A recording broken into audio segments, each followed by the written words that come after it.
નમસ્કાર, સ્વાગત છે દરેક મિત્રોનું આપણી ચેનલની અંદર.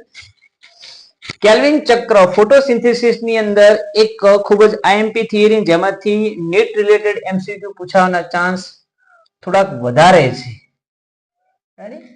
એની વાત કરીએ તો કે કેલ્વિન સાયકલ છે શું? તો મેલ્વિન અને કેલ્વિન નામના બે વૈજ્ઞાનિક થઈ ગયા, એમણે આ સાયકલ રજૂ કર્યું છે કે વનસ્પતિની અંદર જ્યારે પ્રકાશ સંશ્લેષણની પ્રક્રિયા થાય છે તો પ્રકાશ સંશ્લેષણની પ્રક્રિયા દ્વારા નિર્મિત જે આપણે જાણીએ છીએ કે ટ્રાયોસ ફોસ્ફેટ આપણને જે જોવા મળે છે જે છેવટે સુક્રોઝમાં કન્વર્ટ થાય છે, પણ સ્ટાર્ટિંગમાં બને છે શું? તો કે વનસ્પતિની અંદર જ્યારે વારંવાર CO2 નું સ્થાપન થાય ત્યારે શર્કરાનું નિર્માણ થાય છે. નોર્મલ રીતે તમે સમજો કે ગ્લુકોઝ છે તો ગ્લુકોઝ નું શું છે? C6H12O6 ગ્લુકોઝ છે. એનો મતલબ કે 6 વખત CO2 આવે ત્યારે એક ગ્લુકોઝનો અણુ બને. તો મેલ્વિન અને કેલ્વિન નામના વૈજ્ઞાનિકે કીધું કે રિબ્યુલોઝ 1,5 બાયફોસ્ફેટ નામનો આ ઉત્સેચક જે પ્રોટીનનો બનેલો છે, સમગ્ર વનસ્પતિ સૃષ્ટિમાં સૌથી વધારે માત્રામાં પણ આ છે. તો આ રિબ્યુલોઝ 1,5 બાયફોસ્ફેટ છે CO2 સાથે સંયોજાય અને હવે રિબ્યુલોઝ 1,5 બાયફોસ્ફેટ 5 કાર્બન યુક્ત છે. કેટલા કાર્બન યુક્ત છે? 5 કાર્બન યુક્ત છે. એની સાથે એક CO2 એડ થાય એટલે ટોટલ કેટલા કાર્બન યુક્ત થાય? 6 થાય. તો એનું શું થાય છે? કાર્બોક્સિલેશન થાય છે. શું થાય છે? કાર્બોક્સિલેશન. CO2 એડ થવો એટલે શું થાય? કાર્બોક્સિલેશન. જો લખેલું છે કે બધી જ પ્રકાશ સંશ્લેષિત વનસ્પતિમાં કે C3 હોય કે C4 દરેક વનસ્પતિમાં શું થાય છે? કેલ્વિન સાયકલ થાય છે. અને જે CO2 ના સ્થાપન માટે છે જે સ્થાયી કાર્બનિક મધ્યસ્થી પદાર્થ બનાવે છે. એક મધ્યસ્થી પદાર્થ બનાવતો જે અહીં જોવા મળતો હોય છે. આ 3 કાર્બનિક PGA ના 2 અણુ બને છે. શું બને છે? ફોસ્ફોગ્લિસરાલ્ડિહાઇડ બને છે. શું બને છે? ફોસ્ફોગ્લિસરિક એસિડ પણ કહી શકાય. શું કહી શકાય એને? ફોસ્ફોગ્લિસરિક એસિડ કહી શકાય. એનો મતલબ કે જ્યારે રિબ્યુલોઝ 1,5 બાયફોસ્ફેટ જ્યારે CO2 સાથે સંયોજાય તો આ જગ્યાએ જે કાર્બોક્સિલેશનની પ્રક્રિયા છે ત્યાં શું હશે? 2 અણુ શાના બનશે? PGA ના બનશે. ફોસ્ફોગ્લિસરિક એસિડ ના બનશે 2 અણુ. અને એક PGA 3 કાર્બન વાળો હોય તો ઓલરેડી અહીં 5 ને 1 6 વાળા થઈ ગયા. કાર્બોક્સિલેશનની પ્રક્રિયા થઈ ગઈ. બીજી વાત કરવામાં આવે કે RUBP છે ઓક્સિજનેશનની પણ ક્ષમતા ધરાવે છે. એનો મતલબ કે RUBP છે એટલો CO2 સાથે નથી જોડાતો, એ ઓક્સિજન સાથે પણ પ્રક્રિયા કરી શકે છે. આપણે ફોટો રેસ્પિરેશનમાં જોવાનું છે. શામાં જોવાનું છે? કે જો RUBP O2 સાથે પ્રક્રિયા કરે, કોની સાથે પ્રક્રિયા કરે? જો O2 સાથે પ્રક્રિયા કરતો RUBP તો એ આપણે થિયરી શામાં જોવાની છે? ફોટો રેસ્પિરેશનમાં. શામાં જોવાની છે?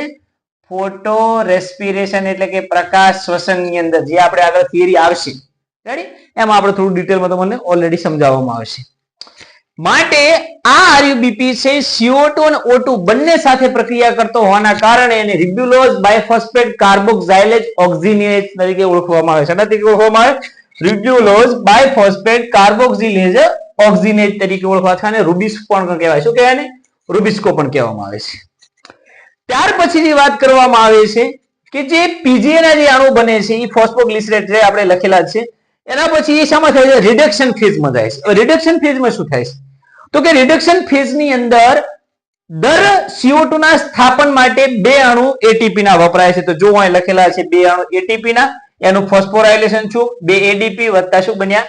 ફોસ્ફેટ ના 2 અણુ છૂટા થઈ ગયા અકાર્બનિક. બીજું શું થાય છે? NADPH નું રિડક્શન થાય છે. તો ચલો 2 અણુ શું થાય છે? NADP+ પણ આપણને જોવા મળે છે. રાઈટ? તો શું મળે છે આપણને? NADP+ એટલે અહીંયા આપણે શું થયું? રિડક્શન થયું. એના પછી આગળ વાત કરવામાં આવે છે કે રિડક્શનની પ્રક્રિયા પૂર્ણ થાય છે ત્યારે શું બને છે? ટ્રાયોસ ફોસ્ફેટ એટલે કે સુક્રોઝ અથવા શું બને છે? સ્ટાર્ચ બને છે. ટ્રાયોસ ફોસ્ફેટ એટલે સુક્રોઝ અથવા સ્ટાર્ચ. એનો મતલબ કે જ્યારે એક CO2 નો અણુનું સ્થાપન થાય ત્યારે 2 અણુ ATP ના અને 2 અણુ NADPH ના. એનો મતલબ કે 6 અણુ CO2 ના થાય તો 12 ATP અને 12 NADPH. પણ આ પ્રક્રિયા હજી પૂર્ણ થઈ નથી. કેમ?